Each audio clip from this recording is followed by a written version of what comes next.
ദൈവത്തിൻ്റെ സന്നിധിയിൽ ഒരു ജീവനെ കൂടെ പ്രാർത്ഥനാപൂർവ്വം നാം ഏൽപ്പിച്ചു കൊടുക്കുകയാണ്. പുതിയ ഒരു വർഷത്തിൻ്റെ ആരംഭ ദിനങ്ങളിൽ നാം ആയിരിക്കുന്നു.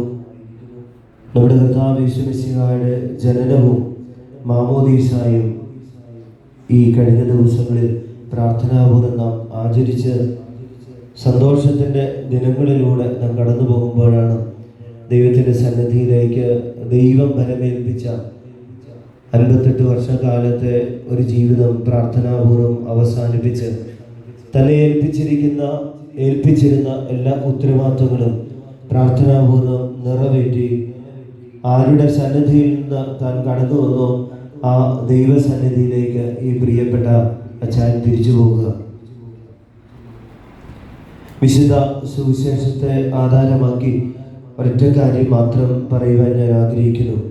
ബഹുമാനപ്പെട്ട വികാരിയച്ചൻ എന്നോട് ഏറ്റവും അവസാനം പറഞ്ഞതുപോലെ പ്രിയപ്പെട്ട ജോൺഷാന് ലഭിച്ചത് ഭാഗ്യമുള്ള ഒരു മരണമാണ്. താനായിരുന്ന സ്ഥലങ്ങളിൽ നിന്നൊക്കെ മാറി ഈ ദേവാലയത്തിൽ കടന്നു വരുവാൻ, ഈ ദേവാലയത്തിലെ ഒരംഗമായി തീരുവാൻ ദൈവം ഇടയാക്കി. അതിനേക്കാൾ ഉപരിയായി എല്ലാ കൂദാശകളും സ്വീകരിച്ചിട്ട് ദൈവസന്നിധിയിലേക്ക് കടന്നു പോകുവാൻ ഈ പ്രിയപ്പെട്ട പിതാവിന് സാധിച്ചു എന്നുള്ളതാണ്. വിശുദ്ധ കുർബാന സ്വീകരിച്ച്, രോഗലേപനം സ്വീകരിച്ച്, പ്രാർത്ഥനാപൂർവ്വം തൻ്റെ ഈ ലോകത്തിലെ കുറവുകളും പോരായ്മകളും ഒക്കെ ദൈവസന്നിധിയിൽ നികഴ്ത്തി അത് പ്രാർത്ഥനാപൂർവ്വം ഏറ്റുപറഞ്ഞ് കർത്താവിൻ്റെ തിരുശരീര രക്തങ്ങൾ സ്വീകരിച്ച് ദൈവസന്നിധിയിലേക്ക് കടന്നു പോകുവാനൊക്കെയുള്ള വലിയ ഭാഗ്യം ഈ പ്രിയപ്പെട്ട പിതാവിന് ലഭിച്ചു. വിശുദ്ധ യോഹന്നാന്റെ സുവിശേഷം 5-ാം അധ്യായത്തിൽ 19 മുതൽ 29 വരെയുള്ള വാക്യങ്ങളിൽ നാം അതുതന്നെയാണ് വായിച്ചു കേട്ടത്. എൻ്റെ വചനം കേൾക്കുകയും എന്നെ അയച്ചവനെ വിശ്വസിക്കുകയും ചെയ്യുന്നവന് നിത്യജീവനുണ്ട്. വിശുദ്ധ യോഹന്നാന്റെ സുവിശേഷം 6-ാം അധ്യായത്തിൻ്റെ അവസാന വാക്യങ്ങളിലേക്ക് കടന്നു വരുമ്പോൾ യോഹന്നാൻ ശ്ലീഹ ഇപ്രകാരം എഴുതി വെക്കുന്നുണ്ട്: എൻ്റെ ശരീരം ഭക്ഷിക്കുകയും എൻ്റെ രക്തം പാനം ചെയ്യുകയും ചെയ്യുന്നവന് നിത്യജീവനുണ്ട്. അവസാന ദിവസം അവൻ എന്നോടുകൂടെ ആയിരിക്കും നിത്യമായ ജീവിതത്തിൽ. ഓരോ ക്രൈസ്തവ ജീവിതത്തിൻ്റെയും ലക്ഷ്യമെന്ന് പറയുന്നത്, ഈ ലോകത്തിലെ ജീവിതമെന്ന് പറയുന്നത്, താൻ എവിടെ നിന്ന് കടന്നു വന്നോ ആ ദൈവപിതാവിൻ്റെ സന്നിധിയിലേക്ക് കടന്നു പോകുക എന്നുള്ളതാണ്.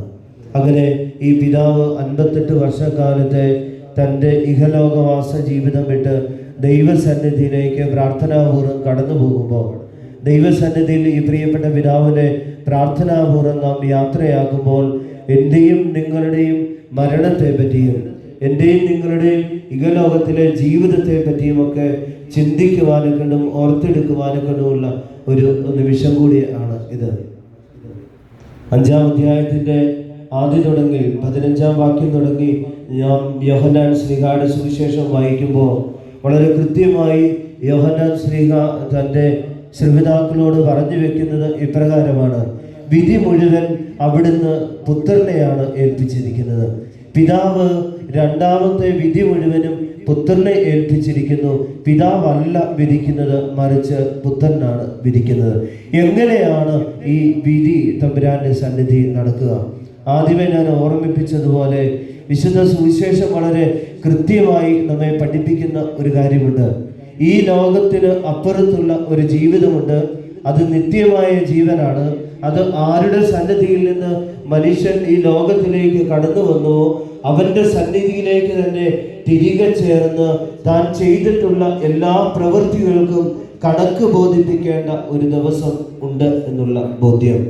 അതുതന്നെയാണ് ക്രിസ്തുവും ചെയ്തത്. അവൻ ഈ ലോകത്തിൽ എന്നെ പോലെ നിങ്ങളെ പോലെ സാധാരണ ഒരു മനുഷ്യനായി ജീവിച്ച്, പാപമൊഴികെ എല്ലാ കാര്യത്തിലും മനുഷ്യനായി ജീവിച്ച്, അവൻ മരണമേറ്റെടുത്ത് കബറിൽ അടക്കപ്പെട്ട് 3-ാം ദിവസം ഉയർത്തെഴുന്നേറ്റ് തൻ്റെ പിതാവിൻ്റെ വലതുഭാഗത്തായിരിക്കുന്നു എന്ന് പറയുമ്പോൾ, ഞാനും നിങ്ങളും ഈ ലോകത്തിൽ ഒരു മനുഷ്യനെ പോലെ ജീവിച്ച് എൻ്റെ കുറവുകളുടെയും ബലഹീനതകളുടെയും ഒക്കെ ഈ ലോകത്തിൽ നിന്ന് നിത്യമായ ഒരു ലോകത്തിൽ ദൈവപിതാവിനോടുകൂടെ പുത്രൻ തമ്പുരാനോടുകൂടെ നിത്യമായ ജീവിതത്തിന് വേണ്ടി നോക്കി പാർക്കുന്നവരാണ് നാം എന്നുള്ള വലിയ ബോധ്യം നമ്മളിൽ ഓരോരുത്തരിലും ഉണ്ടാകേണ്ടതായി ഉണ്ട്.